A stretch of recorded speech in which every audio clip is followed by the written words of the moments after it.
पिंपळेश्वरचा लढा हा वर्षानुवर्ष सुरू आहे आणि वर्षानुवर्ष हा लढा सुरू असताना तिथले विद्यमान खासदार श्रीकांत शिंदे साहेबांनी पण त्याच्यामध्ये पुढाकार घेतलेला होता आणि प्रदेशाध्यक्ष रवींद्र चव्हाण यांनी देखील पुढाकार घेतलेला होता.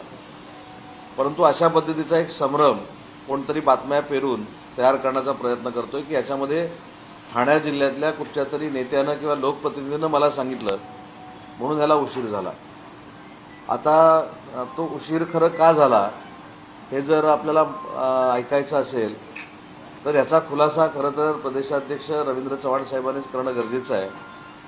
कारण कोणामुळं उशीर झाला, कोणाची ती मागणी होती, कोणाची काय मागणी होती. आणि मला तर असं वाटतं की ज्यांनी याच्यामध्ये आम्हाला काही विचारविनिमय केला किंवा काही सल्ले दिले ते काही शिवसेनेचे नेते नव्हते, ते भारतीय जनता पार्टीचेच नेते होते. त्याच्यामुळं जो काही संभ्रम एक निर्माण केला जातो की याच्यामध्ये शिवसेनेच्या कोणीतरी मला सांगितलं आणि म्हणून पिंपळेश्वरच्या जमिनीसाठी उशीर झाला, तर याचा जर तुम्ही पूर्ण 2.5-3 वर्षाचा पाठपुरावा जर बघितला तरी पहिली बैठक कधी झाली याची देखील तारीख माझ्याकडे आहे, ती कोणाबरोबर झाली याची देखील तारीख माझ्याकडे आहे. आणि विशेषतः खासदार श्रीकांत शिंदे साहेबांनी जी पहिली मिटिंग घेतली त्याच्यामध्ये खासदार श्रीकांत शिंदे साहेबांवर देखील काही राजकीय दबाव होता की या जमिनीचा जो आम्ही जो काही निर्णय घेतोय तो निर्णय घेऊ नये. हे श्रीकांतजी शिंदे साहेबांना देखील सांगणारी काही मंडळी होती, त्या नावाचा काय मला आता इथे उल्लेख करायचा नाही. परंतु अशा पद्धतीनं काही वेगळ्या पद्धतीच्या बातम्या पेरून बातम्या तयार करून अशा पद्धतीचं निगेटिव्ह वातावरण त्या मतदारसंघामध्ये निर्माण करण्याचा जर कोण प्रयत्न करत असेल तर ते फार चुकीचं आहे. आणि एखादी चांगली गोष्ट करत असताना मी मगाशीच देखील सांगितलं ना की जर मला त्या ठिकाणी 2 मिनटं बोलण्याची संधी दिली असती तर हा 3-3.5 वर्षाचा पूर्ण प्रवास कसा झाला, त्याच्यामध्ये श्रीकांतजींनी किती मेहनत घेतली, त्याच्यानंतर रवींद्र चव्हाण साहेबांनी किती मेहनत घेतली आणि कुणी काय सांगितलं हे देखील डायरेक्टली इनडायरेक्टली त्या ठिकाणी मी सांगितलं असतं. परंतु आजच्या बातमीमधनं असं एक दिसतं की पिंपळेश्वरच्या जमिनीच्या बाबतीमध्ये स्थानिक, जरी त्याच्यामध्ये लिहिलं नसलं तरी स्थानिक कुणीतरी माझ्या कानामध्ये सांगितलं. स्थानिक माझ्या कानामध्ये कुणी सांगितलेलं नाही, माझ्या कानामध्ये कुणी सांगितलं हे प्रदेशाध्यक्ष रवींद्र चव्हाण साहेबांना, मला डॉक्टर श्रीकांत शिंदेना पूर्ण माहिती आहे, पण मला त्या नावाचा उल्लेख या ठिकाणी करायचा नाही. 2 वर्षामध्ये अनेक बैठका माझ्यासोबत झाल्या, अनेक बैठकातनं पुढं कसं जायचं याच्यावर आपली चर्चा झाली. त्याच्यानंतर ज्यावेळी MIDC आणि महसूल खातं याच्यामध्ये चर्चा करायची वेळ आली त्यावेळी देखील पुन्हा एकदा श्रीकांतजींनी बैठक घ्यायला लावली. तशीच ठीक आहे, रवींद्र चव्हाण साहेबांनी देखील बैठक घ्यायला लावली. परंतु एखाद्या चांगल्या गोष्टीला राजकारण बाजूला ठेवून सगळ्यांनी जर एकत्र प्रयत्न केले, जसं श्रीकांत शिंदे साहेबांनी केला आणि रवींद्र चव्हाण साहेबांनी केला, तर त्याच्या पद्धतीनं चांगल्या मार्गावर आपण जाऊ शकतो आणि चांगला आपल्याला आउटपुट मिळू शकतो. हे पिंपळेश्वर मंदिराच्या जमिनीच्या निमित्तानं सिद्ध झालं. पण तो कार्यक्रम 2 दिवस पूर्वी झाला आणि 2 दिवस 48 तास संपत नाहीत तोपर्यंत काही ठिकाणी बातम्या अशा आल्या की याच्यामध्ये माझे कोणीतरी कान भरून ते थांबवलं. माझं म्हणणं, ज्यांनी आम्हाला सांगितलं, ज्यांनी आमच्याशी चर्चा केली, ज्यांनी पिंपळेश्वर मंदिराच्या संदर्भामध्ये थांबा म्हणून सांगण्याचा प्रयत्न केला, हे कोण होते हे मला देखील माहिती आहे, माननीय श्रीकांत शिंदे साहेबांना देखील माहिती आहे आणि रवींद्र चव्हाण साहेबांना देखील माहिती आहे. त्याच्यामुळे तो संभ्रम नाहक कुठेतरी शिंदे साहेबांवर किंवा श्रीकांतजींवर येऊन थांबू नये म्हणून राज्याचा उद्योगमंत्री म्हणून या संपूर्ण बातमीचा मी खुलासा केलेला आहे. नाही तर परत काय होतं की ही बातमी आता आली, परत ती इलेक्ट्रॉनिक मीडियावर येणार, परत ती सोशल मीडियावर येणार आणि त्याच्यामधनं उगाचच संभ्रम निर्माण होणार. त्याच्यापेक्षा उद्योगमंत्री म्हणून खरी वस्तुस्थिती काय आहे हे मी आपल्याला सांगितलेली आहे. अजून तिथल्या कार्यक्रमातली अजून एक महत्त्वाची गोष्ट सांगतो की ज्या पद्धतीनं त्या कार्यक्रमाला उशीर झाला आणि मुख्यमंत्री महोदयांना देखील तब्येतीचा त्रास होत होता, त्याच्यामुळे कदाचित तिथं उद्योगमंत्री म्हणून मला बोलायला दिलं नसेल, परंतु तिथंच काही खुलासे झाले असतील. परंतु हे खुलासे करत असताना श्रीकांत शिंदे साहेबांनी स्वतःच्या भाषणामध्ये असं सांगितलं की हे सांघिक यश आहे, म्हणजे भाजपा शिवसेना महायुतीच्या सरकारचं हे यश आहे. माननीय एकनाथ शिंदे साहेब मुख्यमंत्री असताना सुरू झालेली ही कार्यवाही देवेंद्रजी मुख्यमंत्री आल्यानंतर संपली, याचा अर्थ महायुतीच्याच दोन्ही मुख्यमंत्र्यांनी याच्यावर लक्ष ठेवला होता, हे काम करण्यासाठी प्रयत्न केले होते. त्याच्यामुळे हे जे यश आहे हे महायुतीच्या सरकारचं यश आहे, हे काय फक्त उद्योगमंत्र्याचं किंवा एकट्या कोणाचं यश नाही, हे देखील मला या ठिकाणी प्रामाणिकपणानं सांगितलं पाहिजे. आणि आजच्या बातमीतला पूर्णतः संभ्रम दूर व्हावा यासाठी राज्याचा उद्योगमंत्री म्हणून या विषयासाठी मी आपल्याला बोलवलं आणि म्हणून पुन्हा एकदा सांगतो की माझ्या कानामध्ये जे काही मला कोणी सांगितलं किंवा अन्य ज्या काही गोष्टी झाल्या याच्याशी शिवसेनेच्या कुठच्याही नेत्याचा, खासदारांचा, शिंदेसाहेबांचा काही संबंध नव्हता आणि म्हणून माझी विनंती आहे की अशा पद्धतीनं बातम्या येणं ही महायुतीच्या दृष्टीनं अतिशय घातक बाब आहे. कारण शेवटी आम्ही सांघिक काम करतोय, एकत्र काम करतोय. अशा बातम्या टाकून किंवा अशा बातम्या पेरून आमच्या महायुतीमध्ये दरार निर्माण होईल असं जर कोणाला वाटत असेल तर त्याच्यामध्ये ते यशस्वी होणार नाही.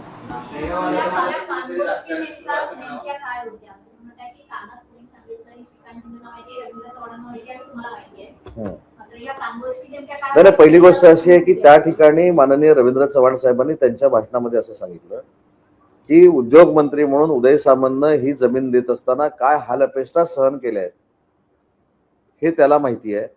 त्याच्या कानात कुणी काही सांगितलं हे देखील त्याला माहिती आहे. हे मी जाहीरपणाने इथं सांगू शकत नाही. हे वाक्य रवींद्र चव्हाण साहेबांनी त्या ठिकाणी होतं, प्रदेशाध्यक्ष म्हणून होतं. परंतु हे सगळं करत असताना त्याचा अर्थ असा लावला गेला व्यासपीठावरनं, कारण तिथलं जे राजकारण आहे ते कदाचित महायुतीमध्ये एक संघ महायुती राहू नये म्हणून या बातम्या पेरल्या जात असतील, पण त्याचा थेट शिवसेनेच्या जिल्ह्याच्या नेत्यावर ते काहीतरी जोडलं गेलं आणि मी शिवसेनेचा शिवसैनिक म्हणून, शिवसेनेचा मंत्री म्हणून हा खुलासा करणं क्रमप्राप्त आहे की याच्यामध्ये शिवसेनेच्या कुठच्याही नेत्याचा, कुठच्याही लोकप्रतिनिधीचा संबंध नव्हता. हे रवींद्र चव्हाण साहेबांना देखील माहिती आहे, मला देखील माहिती आहे, डॉक्टर श्रीकांत शिंदे साहेबांना देखील माहिती आहे आणि याच्या पुढे जाऊन सांगतो की माननीय मुख्यमंत्री महोदयांना देखील माहिती आहे.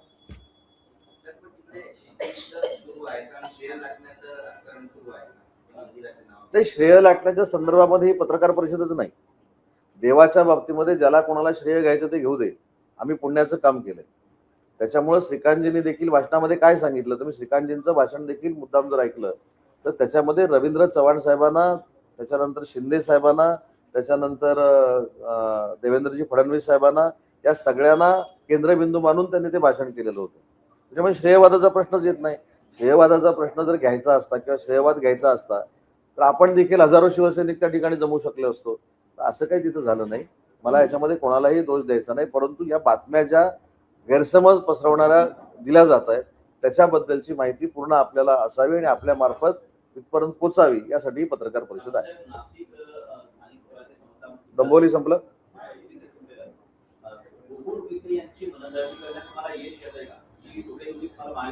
मी गेले 3 दिवस पत्रकार परिषदेमधून सांगतोय की मी शिवसैनिक आहे, मी प्रचंड आशावादी आहे, प्रचंड सकारात्मक आहे. त्याच्यामुळं तुम्हाला कसली त्यांची कशी काय टॅग, आम्ही मराठी काही बोललो, आता असे अनेक शब्द काही लोकांनी वापरलेले आहेत. म्हणजे मी एखादा शब्द वापरला आणि दुसऱ्यानं वापरला असेल तर त्यानं वापरला म्हणून मी वापरला असं कसं होऊ शकतं? आणि मी शिवसैनिक आहे, मी अगोदर सांगितलं ना. दुसरी महत्वाची गोष्ट अशी आहे की नाशिकच्या बाबतीमध्ये अनेक वेळा गणेश गीतेंची चर्चा झालेली आहे, गोकुळ गीतेंची चर्चा झालेली आहे, गिरीश महाजन साहेबांनी देखील चर्चा केलेली आहे. काल मुख्यमंत्री आणि उपमुख्यमंत्री दोघेही गणेश गीतेंची बोललेले आहेत. त्याच्यामुळे मला असं वाटतं की आज संध्याकाळपर्यंत त्याच्यावर काहीतरी योग्य तो निर्णय निघेल.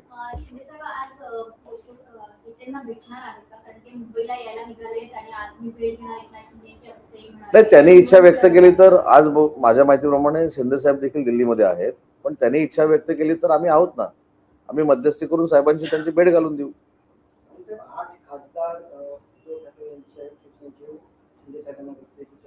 कधी 7 की 8? 7, 8, 15 झाले. नाही, याच्यावर शिवसेनेनं ऑलरेडी भूमिका स्पष्ट केलेली आहे. साहेबांना दुसऱ्या पक्षातले खासदार आणण्यासाठी कुठेही मिटिंग करण्याची आवश्यकता नाही. कुठचेही खासदार साहेबांना भेटलेले नाहीत. 1.5 महिन्यापूर्वी हीच बातमी चालली की साहेबांना हेच खासदार भेटले, ती परत आता रिपीट झाली. पण साहेब कोणालाही कुठे भेटले नाही. साहेब 2 दिवसापूर्वी देखील आमच्या राज्य कार्यकारिणीच्या बैठकीला, राष्ट्रीय कार्यकारिणीच्या बैठकीला दिल्लीमध्ये होते.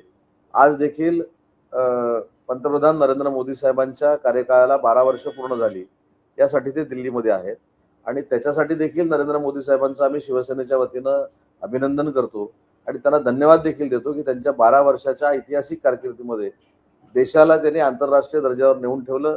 आंतरराष्ट्रीय स्तरावर भारत देशाची प्रत्येक ठिकाणी दखल घेतली जाईल अशा पद्धतीची त्यांनी परिस्थिती निर्माण केली. त्याच्यामुळे त्यांचं आम्ही शिवसेनेच्या वतीने देखील मोदी साहेबांचं अभिनंदन करतो.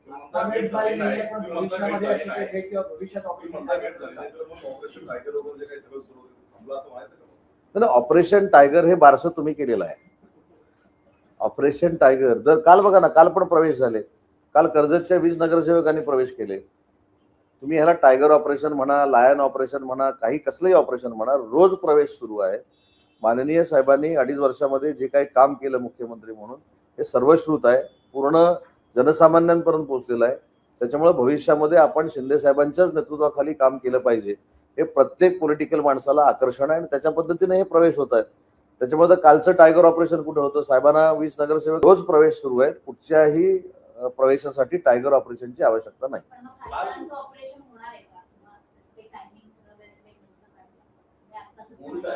नाही ना, पण ते युबीटीचे खासदार आहेत. युबीटीचे खासदार आम्ही प्रवेश करून घेतोय, त्याच्यावर साहेबांची बैठक झाली. हे 1.5 महिन्यापूर्वी हीच बातमी आली होती, ती आता फक्त रिपीट झालेली आहे. असं कुठेही बैठक झालेली नाही.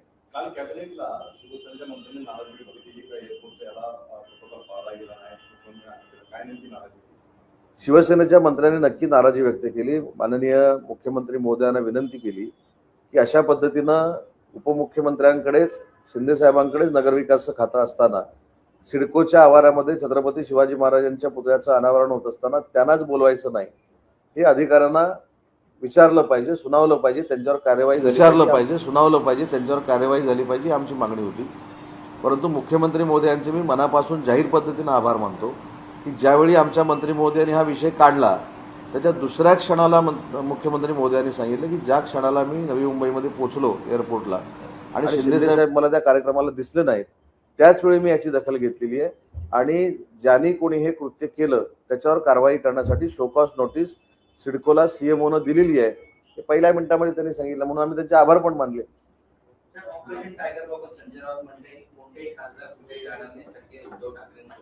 आम्ही कुठं म्हटलं आमच्याकडे येतात? त्यांच्या स्टेटमेंटवर स्टेटमेंट द्यायची गरजच नाही ना. मी स्वतः सांगितलं की आमच्याकडे कोणी येतच नाही, आमची कोणाशी चर्चाच झालेली नाही, आम्ही कोणाबरोबर साहेबांनी बैठकच केलेली नाही, तर त्यांच्या प्रतिक्रियेला काय उत्तर द्यायचं?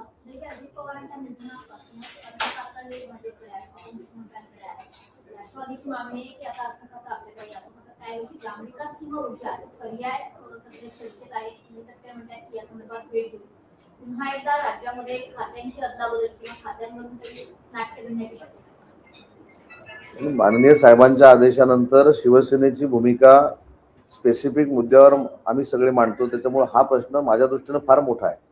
कोणाला कुठचं खातं मिळणार आहे? आता ते फक्त वाक्य मी परत रिपीट करत नाही. मी ह्याच्यावर काय सांगतो त्याच्यावर नेहमी असं सांगत आलेलो आहे की माझ्या तब्येतीला झेपतील असे जर मला प्रश्न विचारले तर मी त्याचं उत्तर देऊ शकतो. आता कोणाला खातं काय मिळणार आहे, कोणाला ऊर्जा खातं मिळणार आहे, राष्ट्रवादीचं खातं, अर्थ खातं कोणाला मिळणार आहे, हा तर माझ्या म्हणजे हे अभ्यासक्रमाच्या पलीकडचा प्रश्न आहे. मुंबईत नोकरीत भक्षक भेदभाव झाल्याचा आरोप करण्यात एक खासगी कंपनी आहे जिची जाहिरात आलेली आहे आणि त्यामध्ये ओन्ली गुजराती मारवाडी असा उल्लेख करण्यात आलाय त्या जाहिरातीत. अशी जाहिरात असेल तर नक्की त्याच्यामध्ये लक्ष घालू आणि जो कोण कंपनीचा मालक असेल त्याला बोलवून घेऊन काय निर्देश द्यायचे ते देऊ. परंतु मराठी भाषेचा आता तुम्ही उल्लेख केला म्हणून अजून एक सांगतो. काल मी अनेक माझ्या पत्रकार सहकाऱ्यांना जो आमच्यावर कायमस्वरूपी एक आरोप होतो की मराठी भाषा भवनाचं काम सुरू नाही, पण ते घरातनं बाहेर पडल्याशिवाय काम सुरू आहे की नाही हे पण कळणार नाही, म्हणून मी आपल्या सगळ्यांना विनंती केली होती आणि अनेक याच्यातली मंडळी तिथं आली होती. आमचं मराठी भाषा भवनचं काम देशातलं सगळ्यात चांगलं मराठी भाषा भवन म्हणजे भाषा भवन जर कुठं होत असेल तर ते मुंबईमध्ये होतंय. त्याचं काम उशीर का झालं तर ते बांधकाम जे चालू आहे ते समुद्राच्या पातळीला चालू आहे, त्याच्यामुळे समुद्राचं पाणी त्याच्यामध्ये येत होतं. टेक्निकली त्याला काही गोष्टी कराव्या लागत होत्या म्हणून त्याला उशीर झालं. 2027 डिसेंबरपर्यंत मराठी भाषा भवनचं काम पूर्ण होणार हे काल मी पुराव्यानिशी सिद्ध केलेलं आहे. दुसरं मराठी भाषेच्या बाबतीमध्ये रत्नागिरी, नाशिक, पुणा, कोल्हापूर, छत्रपती संभाजीनगर, अमरावती आणि नागपूर या 8 ठिकाणी मराठी भाषेला अभिजात भाषेचा दर्जा मिळाला म्हणून जे आमच्याकडे पैसे आता येत आहेत त्याच्यातनं मराठी विकास केंद्र बांधण्याचा आम्ही निर्णय घेतलेला आहे. ते देखील मी काल सांगितलं. मराठी भाषेचा स्वतंत्र विभाग जिल्हा स्तरावर सुरू करण्याचा निर्णय आम्ही घेतलेला आहे. जिल्हाधिकारी कार्यालयामध्ये ते कार्यालय असेल, त्याला मराठी भाषेचा अधिकारी असेल आणि त्याला पूर्ण कार्यालयाची यंत्रणा दिलेली असेल. हे देखील काल मी सांगितलं. आणि काही मंडळींना जे आम्ही काम केलेलं दिसत नाही त्याच्यासाठी ही देखील जाणीव करून दिली की लंडनमध्ये छत्रपती शिवाजी महाराजांच्या नावानं वैश्विक मराठी भाषा केंद्र करण्याचा जो आम्ही निर्णय घेतला आहे ते पुढच्या 60 दिवसामध्ये किंवा 90 दिवसामध्ये त्याचं उद्घाटन आम्ही लंडनमध्ये जाऊन करणार आहोत. काल प्रशासन विभागांचं विभाजन करण्याचा निर्णय घेतला त्याची वाढ होणार त्याच्याने कशी सुसूत्रता येणार आहे त्याच्यामध्ये? नाही, विभाजन नाही केलं. आता उदाहरणार्थ माझं उद्योग व खनिकर्म असं विभाग आहे, तर ते माझ्या मंत्र्याच्या GR मध्ये निघताना सुद्धा उद्योग खनिकर्म आणि जी काय ऑप्शन्स आहेत ते येतात. आता भविष्यामध्ये फक्त उद्योग विभागाचा GR निघेल, प्रत्येक खनिकर्म विभागाचा GR निघेल. जे जे खातं आहे त्या खात्याचाच आता GR निघेल, त्याच्यासाठी ती यंत्रणा बनवली. भाजपचं पालकमंत्री पद दिलं असं वाटत होतं, कारण राष्ट्रवादीला परिषद आणि शिवसेनेला पुन्हा एकदा सगळं आलं पाहायला मिळते. नाही, विधान परिषदेची निवडणूक इकडची जरी संपली असली तरी बाकी महाराष्ट्रातल्या 11 विधानसभेच्या आपल्या विधान परिषदेच्या निवडणुका चालू आहेत ना. काही ठिकाणी आचारसंहिता आहे. असे निर्णय घेत असताना पूर्ण जेव्हा महाराष्ट्रातल्या निवडणुका संपतील 21 तारखेला किंवा 22 तारखेला रिझल्ट नंतर, त्याच्यानंतर हे निर्णय होतील. शिक्कामोर्तब झालं या समीकरणावर. नाही, मी काल देखील सांगितलं ना की ज्या चर्चा कोकणाच्या मतदारसंघाच्या झाल्या स्थानिक स्वराज्य संस्थांच्या त्या प्रत्येक बैठकीमध्ये मी होतो आणि जे राष्ट्रवादी काँग्रेस पार्टीच्या नेत्यांबरोबर प्रत्येक बैठकीमध्ये ठरलंय ते त्यांनी त्याची अंमलबजावणी करावी. याच्या पलीकडे मी आता काही सांगत नाही. आणि म्हणून भरतशेठ गोगावले हे पालकमंत्री झाले पाहिजेत ही आमची शिवसेना म्हणून नक्की भूमिका आहे. आणि त्याच्यातनं आम्ही कधी 1.5 वर्षामध्ये रळलेलो पण नाही. त्याच्यातनं मार्ग निघेल आणि लवकरात लवकर मुख्यमंत्री याचा निर्णय घेतील याचा विश्वास आम्हाला सगळ्यांना आहे. तटकरेंची काही तटकरेंची काही बोलणं झालं का? कारण तळतळातपर्यंत तो साहेब त्याची काही बोलणं झालं कारण त्यांना विधानपरिषदेची जागा विधान परिषदेची जागा महेंद्र दळवी साहेबांच्या घरातली व्यक्ती ज्यावेळी सीट मागं घेते आणि त्यांना बिनविरोध करण्याचा आम्ही सगळे लोक प्रयत्न करतो. भले माझ्या विरोधात 5 वेळा लढलेले सुद्धा बिनविरोध करण्यासाठी त्यांनी मागं घेतले. खरं मागं घ्यायची आवश्यकता नव्हती. जर राहिले असते 10-15 मतं पडली असती. पण ठीक आहे, काही लोकांचा बिनविरोध करण्याचा आग्रह असतो, काही लोकांनी त्याच्यामध्ये पुढाकार घेतला. तर ती बिनविरोध जरी झाली नसती तरी झालेल्या मतदानातलं 90-95% मतदान हे अनिकेत तटकरेंना मिळालं असतं.